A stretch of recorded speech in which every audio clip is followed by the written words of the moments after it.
Hello and welcome to Poems and Poets. Today I have with me the amazing poet Toonday. When I saw the name, it reminded me of cartoon because it's Toon and daylight. It was very interesting. Why the pen name though? It's actually from the word cartoon, Toonday. So I removed the car. Wow. So Toonday. Oh, that's really nice. That's a good play on word, by the way. So on Poems and Poets, what I'm going to be doing is sitting down with your favorite poets and analyzing the technical side of their poetry. How did they come up with the phenomenal pieces they came with? I'm going to attempt to read their poems and I hope I do not spoil the cadence of how it's supposed to be read. However, beyond just this interview, this conversation we're going to have, these amazing people have done a phenomenal job of telling us their secret sauce to dealing with mental blocks, writer's block, the people who have inspired their creativity, the mentors they look up to, the communities they subscribe to, and how it has influenced them. So alongside this interview will be a direct link to everything this author has shared with us that you can read on my personal website at Liza Chuma. Welcome today, Mr. Toonday. Thank you very much. Thank you. I'm very glad to be here and it's a big honor. Thank you very much.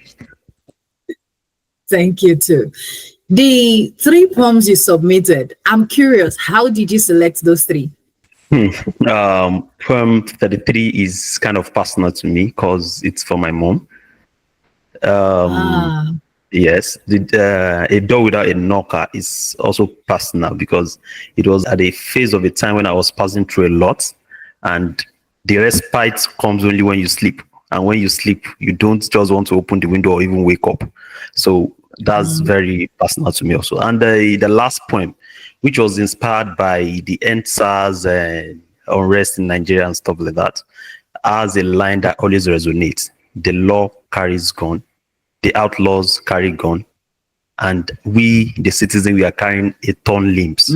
So that's a personal poem also. So the 3 were just the best I could give. I love that. I love that you chose things that were important to you, and you didn't just give us what was left. You gave us what was important. What I was going to read the first one, poem 33. But you're saying it's for your mom, so it sounds highly important.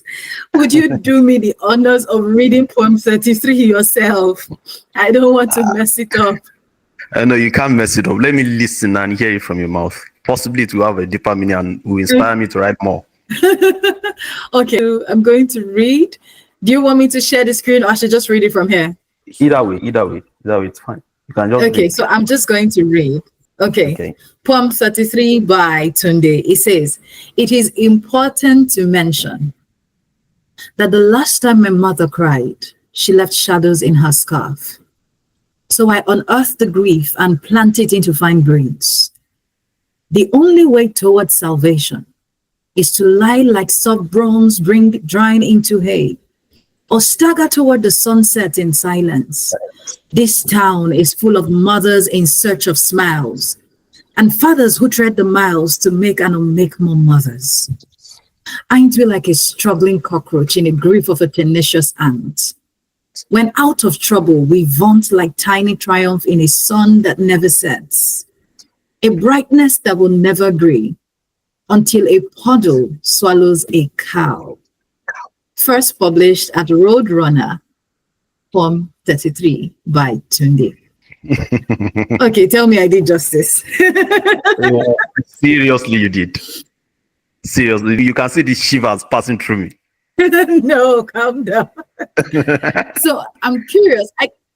I got to the end of the poem and I was thinking there are so many metaphors that if I do not take care, I'm going to be lost. I know I'm going to have to sit with this a bit more to unbundle what I just read.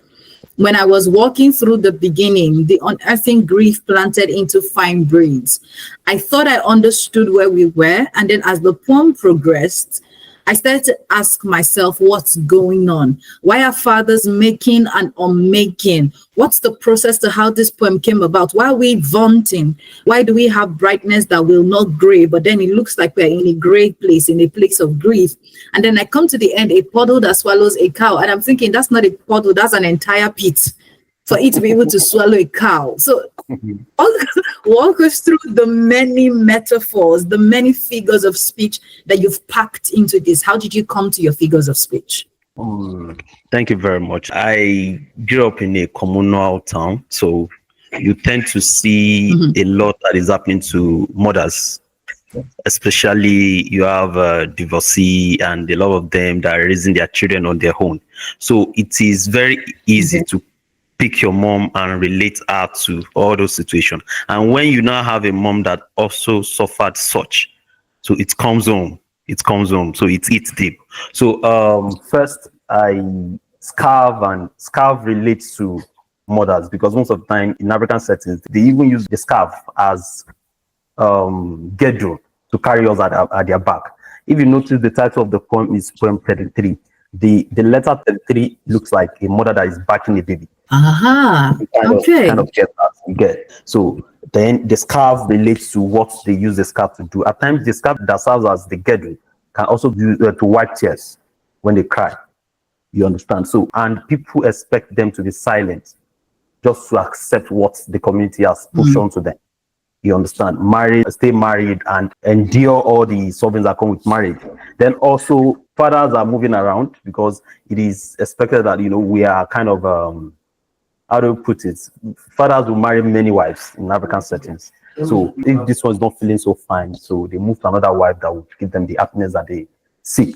So it's very easy to, why mothers were looking for smiles all around town. So the puddle that swallowed the cow is, most of the time you don't know how deep small puddle can be until you jump into it. So when you jump into it, now see this is a dredge. It's just not a puddle. It can swallow the whole cow. So that's that about that. I like the way you explained the one about the scarf. You said, so I unearthed the brief and planted it into fine braids. Walk us through how you went from the scarf, the mother who's backing a child, the acknowledgement of grief. How did we go from that experience of a mother to braiding it? What was the connection? How did you put that together? There is connection, and it's very easy. Braids are always on the head. And where we grow up, our mothers, they have a lot of fine braids that they do. Do you get? And this is where they put the scarf also. And even if they are backing you, all you see of their head is just the back head where you see the braids, the fine braids. So it's easily related, and it is one of the aspects of their beauty. Fine braids that their husband can run hand through it and stuff like that. So it's easy to relate it to. Okay. So again, I said this interview is about the technical side of your poem. Aren't we like a struggling cockroach in the grip of a tenacious ant? How? Because typically the reverse is the case. The reverse is the case. It's the ant getting dealt with by the cockroach. So how did we get a tenacious ant dealing with a cockroach this time around? I can see the tenacity, but I'm wondering poetically, how did you decide, you know what, I have a poetic license and this is what I'm going to do with it? Actually, ants, no matter how small, can be very troublesome, I hope you know. And if you've lived in a place that is infested with cockroaches, you know that when a cockroach is about to die, if a cockroach is tagged with an ant, it's very tiny ant like this, the cockroach will suffer all through till it gets exposed and you're able to kill it. Do you understand? So mothers, as they seem so silent and so subdued, they are still very strong. They are Amazons. They can actually make and unmake men, but the cultural peripheral, it's the men that they believe that they are the. Do you understand? So vice versa, the metaphor is intertwining. It means that women, they actually have power also. Like they are also the puddle that swallows the whole cow. Do you understand? And they are the tenacious ants that can also disturb the life of cockroach and ensure that the cockroach meat is Waterloo. Okay. I love what you've done with your figures of speech. I love the fact that they have meanings, that you didn't just put in something to fill in the space. For me, what I'm questioning at this point is that when someone reads this poem, what are they supposed to walk away with? Okay. First, mothers are very important. And culturally, in settings there, where the poem is coming from, they are subdued and they are subjected to whatever the community is giving them. But still, they are very strong. Men may prounce and hold themselves as if they lead the society, but actually everything starts from the other room.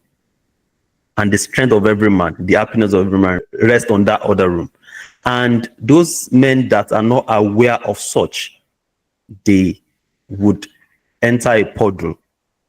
They would think it's a puddle and it will swallow them. Okay. Here's an interesting question, and it has to do with timing. How long did it take you to write this poem? Is it one of those poems that you wrote everything in one sitting, or you had to write it in beats, you had to come back and edit it, chunk it down? How long did it take you to go through the whole process? Can you walk us through your timing? Yes, most of the time. I wrote this poem when I was writing poem. We were writing a poem every week. I was with Inspired Group then, so we drop poems every Sunday and stuff like that. So, but at times while you are trying to work on a particular poem, another one springs to mind and you abandon that one also. So actually, at Inspired, I was writing erotic poetry. So this one just came. I dropped it somewhere. So it was a lengthy poem. I actually trimmed it to that level. So I just picked the cogent one, the cogent one, and attach it together, and it's beautiful. But it didn't take me more than I think a month or so. But I later fleshed it and trimmed it. Oh, that's beautiful. I'm very excited. If you notice, I got excited when you started to talk about trimming. Because a lot of times when I'm reviewing poetry, people have this reluctance. Oh, I wrote down 15 lines. It has to be 15 lines. How did you do it? What did you have to sacrifice? And again, after trimming, you fleshed it out. So not only did you have to trim it, you had to fill in the excess trimming. See, I can give you 5 minutes to answer this one question because it's important to me. Okay, if you look at the poem, actually at the beginning it was prosaic.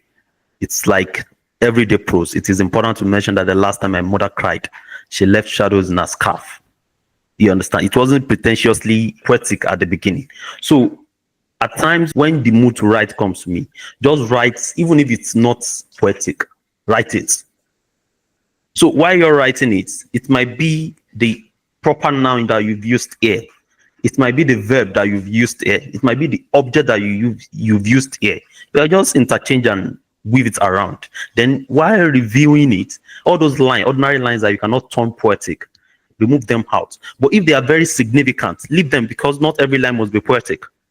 Not every line will be punchline. But at least poetry must be poetic. But do you get? So now what you do is I write prose first. When I write the prose first, then I will look at what I've written. Is there anything that is metaphoric?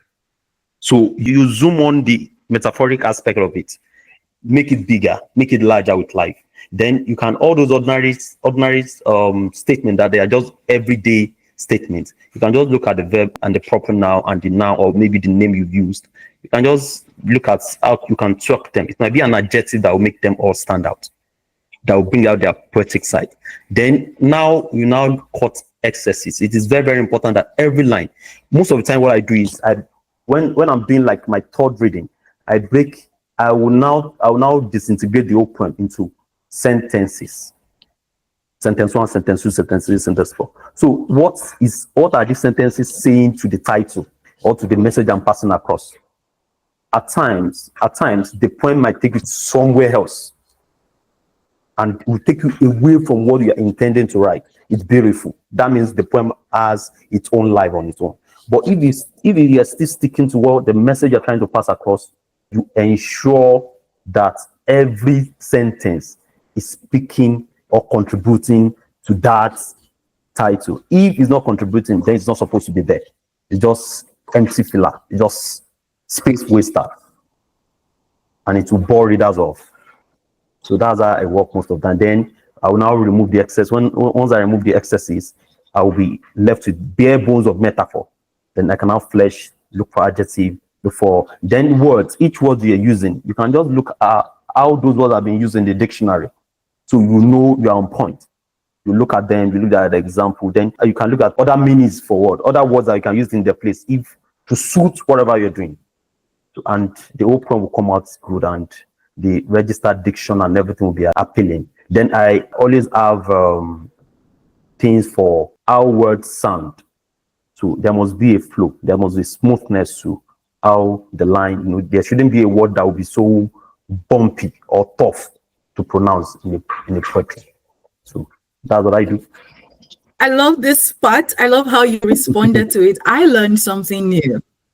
I have never tried, I have never even heard in all my years of poetry and interviews or reviews, I have never heard someone say they would write out the sentences and match it to the title. That's a new one. I'm going to try it out. So thank you for sharing the technical side of your poetry. It means a lot to me as a poet, and I'm sure it's going to mean a lot to every other poet who's listening, because a lot of times we have journals who want to publish poets. And we have magazines that want to publish poets, but nobody is really talking about the technical side to this creative skill. How is this skill coming about? What are we doing that is making this work? So thank you again for sharing. You're welcome. Is there something else you want us to see from this single poem before we look at another poetry of yours? It's all fine. You've drilled down to almost everything. I would take that as a compliment. All right. The second poem you submitted for this is A Door Without a Knocker. A knocker. Yes. A Door Without a Knocker. You have already told us that it was a period where you were going through things and you needed to express yourself. How has life contributed to your poetry? How has everyday experience made you a better poet? That's a solid question, and it needs unraveling, but I'll quickly try and answer that.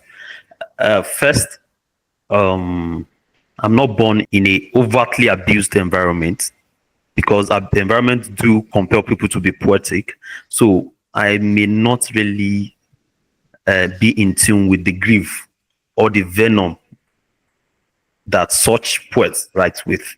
So when I first started writing, I started writing for secondary school lovers. So we use Shakespearean English. We use Shakespearean language to write for them, Shakespearean English, and they'll bring it back and you have to come and explain this to me. So it was all fun. After the secondary school, I started writing for my lovers. The only chapbook I have was written for my wife, a complete chapbook, and that's Canticles for Abeni. So it has always been love that propelled me to write. You understand? So, but in between, you will still have challenges like answers, situation when you discover that, okay, the grade you are graduating with is not what you actually deserve. All those things will actually prompt you to also write, because you started on the journey of being a writer. So the only way to express your emotion is through poetry. So I remember this particular one was written when I was actually down, and the only respite was poetry. So time like that, times when you are having so much issues, at times when you're driving, when you're traveling, or maybe you're in a bus full of passengers and people are behaving somehow, you just feel that poetry oozing in you and you just want to write. And I've been on the highway that I had to park to put some lines down. Do you understand? So everything. Oh, wow. Oh, wow. It's a new one. That's a new record. No. It's not like I write that often, but I'm just saying that line will just come to you naturally in the morning, in the night, while you're bathing. Do you notice that the best idea always comes when you are taking your shower, maybe when you're in the bedroom, you're taking baths. You understand? So it can come to you anytime. Do you understand? So, but the environment is not really like it's because it's heavily abused or something, but everything in the environment has spurred me to write. So I've been writing about it. So as someone who is a practicing therapist, I'm very happy for you that you do not come from an environment that is overtly abusive, that is very abusive, whether covertly or overtly. I love it for you. I love it that you don't have to pay a therapist to recover from growing up. But what I'm also hearing you say is that you're very willing to capture your moments, to capture your learning, to capture your experience. I love that for you, that you're always available to capture these things, because a lot of us have missed out on poems because we did not document them, or we did not steward what we documented. As a writer, I don't think I took my writing seriously until one of my laptops was stolen. And then we started looking for some of the files on the laptop. And I found backlogs of books I had written that I never finished. Some total of some of the words, the ones we found, were about 100,000 words. Wow. So I realized, wait, I have enough to be an author. And I was not an author all these years. It took my laptop getting stolen to realize I had the makings, the characteristic of an author. Yeah. And then this one time I said, you know what, I'm going to put myself on a challenge and I'm going to write every day. And the first day I was to write, I did 6,000 words in one sitting. And I thought, wait a minute. So you're a good writer. I was shocked. I was pleasantly surprised. And so if we do not commit to documenting these things and then taking a step further to publish, we put ourselves in bad places as authors, which is bringing me to the next poem, because I noticed the poems you sent were published poems. Yes.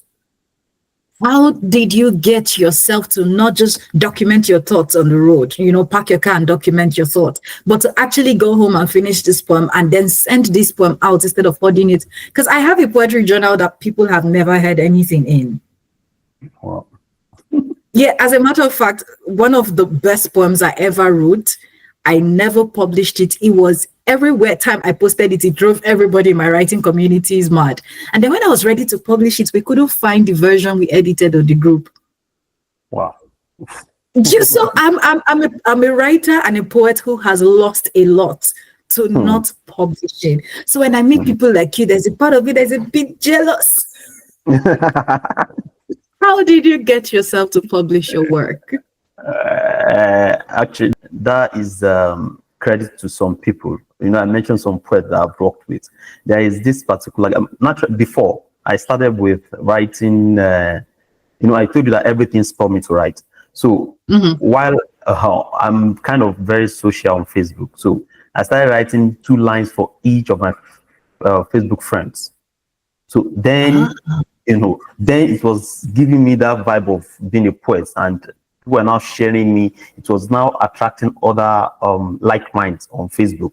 I had it up. There was this particular friend of mine, Pasasi Rashid. He will always send every link of journals to me. He's very tenacious when it comes to submitting. So then I now sit back. I started honing my skill on writing. The first poem I'll publish was actually the one I wrote for COVID-19. It was written for COVID-19. Actually, that poem was solicited by a friend who is schooling outside the country, who needed, possibly the person is studying literary, and they need to write a poem about COVID-19. So I wrote that poem. After I've given it to submit, I later looked at the poem, I edited it. And if you see, the line is no more than 5 or 6, and it was published. So that was when I now discovered that now I'm now a poet. Because when you have international journal published, you've reached that level that you can always get better. You understand? So that now give me the temerity. So every post that I've written for Facebook friends, I'm now drawing them down. I'm now looking at how I can perfect them and join them together, make them into whole or something disjointed that will be termed poetry.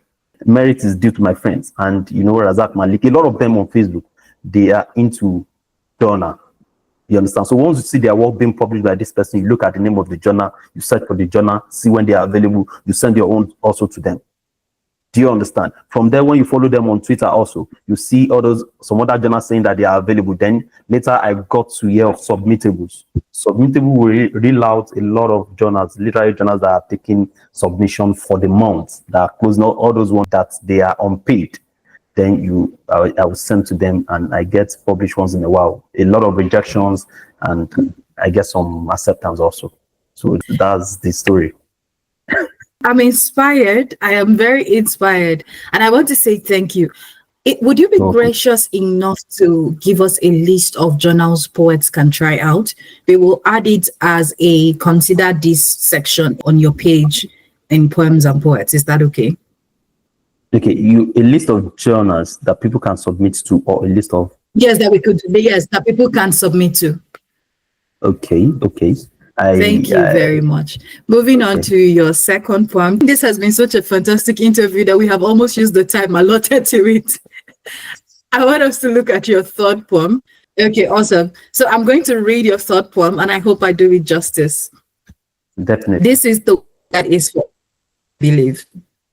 In the land that bleeds, in the land that bleeds, we dare not ask the dreams, dream here, about berries, because they are not sweet. We wake the dawn with worries of what to eat and what to be. Between us and dreams are guns of how to dying. The law carries a gun. Outlaws carry a gun. And we are the masters that carry the torn themes. At times, when we seek refuge in our wives' mountains of delight and pour our fears, we are afraid of begetting. We may not be able to raise if this land be to those who would ply this route again. This was published in the Shallow-Tales Review, In the Land That Bleeds by Toonday. I hope I did justice to your poem. No. You are taking it to another level. Seriously, I'm feeling like a poet. I love the fact that you went into migration. It was really brief, really short, really smooth. You went into migration, you went into the Sahara Desert, you went into people dying. You gave us really sharp exits without making it look like you were giving us exits. And the consequence of the exit without changing what you were speaking about. I love that. That was a lot. That point a lot. And it's standing out to me right now because I had just interviewed the author. I'd hosted his book reading actually at Ibadan, the author of Road to the Salt Sea, Kolawole. I had hosted his book reading and it was predominantly about people migrating. So see, I'm not going to be in a hurry. I'm going to slow down on this one. How did you put so many ideas together? And this poem is not 7 verses long. Even if we were to break it into 4 lines, it won't be more than 4.5 max. How did you put so many ideas together so smoothly? That takes a lot of work, actually. But what is important is the intention. You must be deliberate about your intention. One thing about me is I've noticed that there is a way you can write about grief and still write about love in the same poem. There is a way you can write about the suffering and still give people hope, and still mention who have escaped, and still mention the fact that there are still future coming to ply that same route again. Poetry is not supposed to just be one-way direction. It can be multi-directional. Once you are able to pack everything, there are words that will pack a whole poem into a single line. You get. So the only thing is being intentional, write everything down, and trimming actually got us there, sharp. Trimming, and every message actually well spelled. You deserve your applause. You deserve it. You deserve it. I cannot wait for the sake of the internet that this interview actually comes out. Your interview is going to be published first week of October. I cannot wait for people to get this. It's important that they do, because this is a lot. This is a lot of meat. I feel like this interview could very well be a masterclass. Someone who is very intentional about their poetry would listen to these and read some of the answers and even look at some of the names you have mentioned. And now you've even agreed to send them list of places to send your poetry to. And if they commit to it in 6 months, they could be you in this chair right now having this interview. They honestly could be. They could be published in the US, published in Europe, wherever they want their work to be published. You have returned to trimming again. And I'm wondering, let's go back to this poem I just finished reading. How long did it take you to come through the process? What was the trimming like? And were you sentimental during the trimming? Actually, when I wrote this poem, I have a lot of colleagues there. It's very important to have accountability people. You understand? People you're accountable to, people that will push you. This guy, I mentioned Fasasi the other time. The guy will drop a poem, I will review it.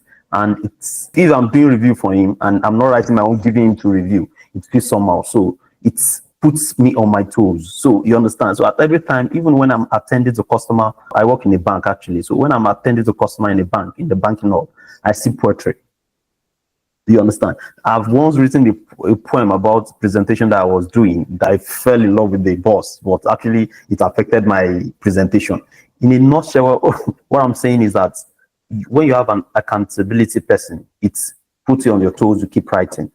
And when you are writing, that means every thought, everything you're doing at that particular time, especially when you are at your peak, when you are inspired, because every acceptance from a journal will inspire you. It bores you to want to write more. So at every point, when you're discussing with a colleague, when the colleague said something, you can just pick a word. This word will work. Then you bring it back to the point. And one thing, I have this app on my phone. The app is always open and it sync every time, so I can't lose documents. Color notes sync real time. So I will have opened it one side, do every other thing I'm doing. So as I'm picking a word from every interaction, I drop it back into that color note. Then at night, I'll now sit back, now see what I've written, the lines I've built during the day. I'll now kind of mend it together. Can they work? Can I remove this? Can I remove this? Basically, is excesses kill poetry.